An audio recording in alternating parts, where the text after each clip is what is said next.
2014 তাৰিখত চলিত বিধানসভাৰ বাজেট অধিৱেশনত আজি দিছপুৰ লাজগেটত বিভিন্ন দল সংগঠনসমূহে অবিৰত অন্বেষণ আৰু অৱস্থান ধৰ্মঘট ৰূপায়ণ কৰি উত্থাল কৰি তোলে।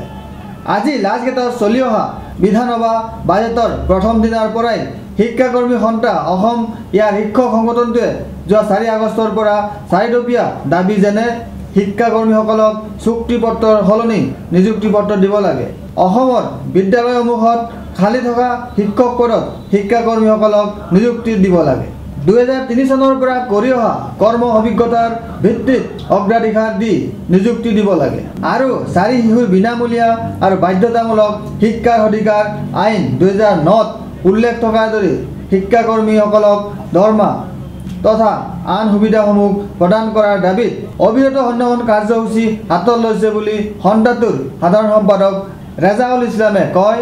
আমি ইয়াত যোৱা 4 তাৰিখৰ পৰা 4 দফীয়া দাবী লৈ আমি ইয়াত আমৰণ অনশনত বহিছোঁ। আমাৰ দাবীসমূহ হ'ল যে 2003 চনৰ পৰা অসম সৰ্বশিক্ষা অভিযান মিছনৰ অধীনত জ্যোতি কেন্দ্ৰসমূহত কৰ্মৰত শিক্ষাকৰ্মীসকলক 11 বছৰ অভিজ্ঞতাৰ ভিত্তিত নিযুক্তি প্ৰদান কৰিব লাগে। অসমৰ বিভিন্ন বিদ্যালয়ত খালী হৈ থকা পদত শিক্ষাকৰ্মীসকলৰ যিবিলাক ল'ৰা ছোৱালীক মূলসুতীকৰণ কৰা হৈছে 70,000 ল'ৰা ছোৱালীৰ পৰিৱৰ্তে তেওঁলোকে নিযুক্তি প্ৰদান কৰিব লাগে। আইনত উল্লেখ থকাৰ দৰে 2009 চনৰ ৰাইট টু এডুকেশ্যন আইনত উল্লেখ থকাৰ দৰে শিক্ষাকৰ্মীসকলক আৰু জ্যোতি কেন্দ্ৰৰ শিক্ষাৰ্থীসকলক সুবিধাসমূহ প্ৰদান কৰিব লাগে। এয়া আমাৰ দাবী। এই দাবী লৈ আমি ইয়াতে বহিছোঁ। লগতে সন্থাটোৰ লগত বহু শিক্ষক শিক্ষয়িত্ৰী এই অন্বেষণত ভাগ লৈ শিক্ষাকৰ্মী লক্ষীদেৱী মহন্তই কয়, ইতিমধ্যে বাজেট আমাৰ গগৈৰ বাজেট দাখিল হৈ গ'ল, আমাৰ বিষয়ে কোনো ধৰণৰ কথা উত্থাপন নহ'ল আৰু এতিয়া তেওঁ গগৈয়ে এটা কথা ভালদৰে স্পষ্টভাৱে জানিব পাৰিব, তেওঁলোকে আমাক বিচৰাখিনি নিদিলে কিন্তু আমাৰ পৰা তেওঁ ডেড বডি হয়তো বিচাৰিছে, ইয়াৰে ডেড বডি লাগে, আমাৰ পৰা ব্লাড লাগে, তেওঁ যি লাগে ল'ব পাৰে। কিন্তু যোৱাকালি আমাৰ কেন্দ্ৰসমূহ বন্ধ দেখি আমাৰ ল'ৰা ছোৱালীসকলে আমাৰ খবৰ ল'ব আহিছিলে, তেওঁলোক হতাশ হৈ পৰিছে আমি নাই কাৰণে। এতিয়া আজিৰ পৰা আমাৰ কেন্দ্ৰৰ ল'ৰা ছোৱালীসকলে আমাৰ লগত বহিব বুলিও এটা মত পোষণ কৰিছিলে, তথাপিও একো সিদ্ধান্ত নল'লে তেওঁলোকে। ইয়াৰ পিছত আমাৰ নিজৰ ল'ৰা ছোৱালী বিচাৰি আহিব, তাৰপিছত আমাৰ অভিভাৱকসকলে বিচাৰি আহিব। এই দিছপুৰখনত গগৈ চৰকাৰক আৰু কিমান মানুহ লাগে আমাক বিচাৰি অহাৰ কাৰণে হয়তো সেই ৱেইট কৰিছে, তেওঁ সেইখিনি দেখিবলৈ পাব নিশ্চয়কৈ।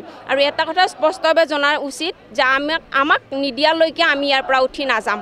আনফালে লাজগেটতে আজি অসম ৰাজ্যিক কৃষক সভাই ৰাজ্যখনৰ গভীৰ সংকটত আক্ৰান্ত নিমজ্জিত কৃষি ব্যৱস্থা আৰু কৃষকৰ চৰম দুৰ্দশাগ্ৰস্ততাৰ বলি হৈছে কৃষকসকলে। এইকাৰণে কৃষিৰ বিকাশৰ বাবে নিশ্চিতভাৱে ল'বলগীয়া ব্যৱস্থাৱলী যেনে ভূমি সংস্কাৰ, পট্টা প্ৰদান, বনভূমিত জনজাতিৰ কৃষক অধিকাৰ প্ৰদানকে ধৰি মুঠ 11টা দাবী লৈ লাজগেট উত্থাল কৰি তোলে। এয়েহে আজি 11 দফীয়া দাবী লৈ অসম ৰাজ্যিক কৃষক সভাই এখন স্মাৰক পত্ৰ অসমৰ মুখ্যমন্ত্ৰীলৈ প্ৰেৰণ কৰে আৰু কৃষক বিক্ষোভৰ পিছত সম্পাদক খেমৰাজ চেত্ৰীয়ে দাবী সম্বন্ধে কয়, এই প্ৰতিবাদী কাৰ্যসূচী লৈছোঁ 12টা দাবীক লৈ পেলাই মাটিৰ পাট্টা, গৰাখহনীয়া, বানপানী আৰু কৃষকৰ উৎপাদিত ফচলৰ ন্যায্য দাম, খেতিপথাৰত জলসিঞ্চন ইত্যাদি কৃষকৰ যি জ্বলন্ত সমস্যা। আজি খৰাং পৰিস্থিতি হৈছে ডিব্ৰুগড় তিনিচুকীয়া জিলাত, সেই পৰিস্থিতি আজি বেকী নদীয়ে গৰাখহনীয়া কৰিছে, জীয়া ভৰলীয়ে গৰাখহনীয়া কৰিছে। সেই দাবী আমি তুলি ধৰিবলৈ আমি ইয়াতে আহিছিলোঁ। শান্তিপূৰ্ণভাৱে 10 বজাৰ পৰা বহা অৱস্থান ধৰ্মঘটত সময় আমাৰ উকলি যোৱাৰ পিছতো অসম চৰকাৰৰ ফালৰ পৰা কোনো প্ৰশাসন নোহোৱাৰ কাৰণে আমি অসম চৰকাৰৰ ঘৰৰ ওচৰলৈকে আমি যাব ওলাইছিলোঁ। পুলিচে আমাক বাধা দিছে, আপোনালোকে প্ৰত্যক্ষ কৰিছে।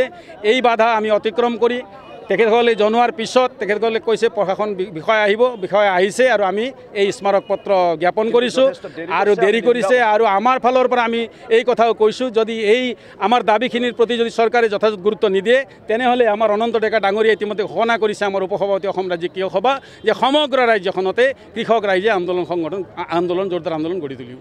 Video' journalist Sushanta Das, Sentinel news, Guwahati.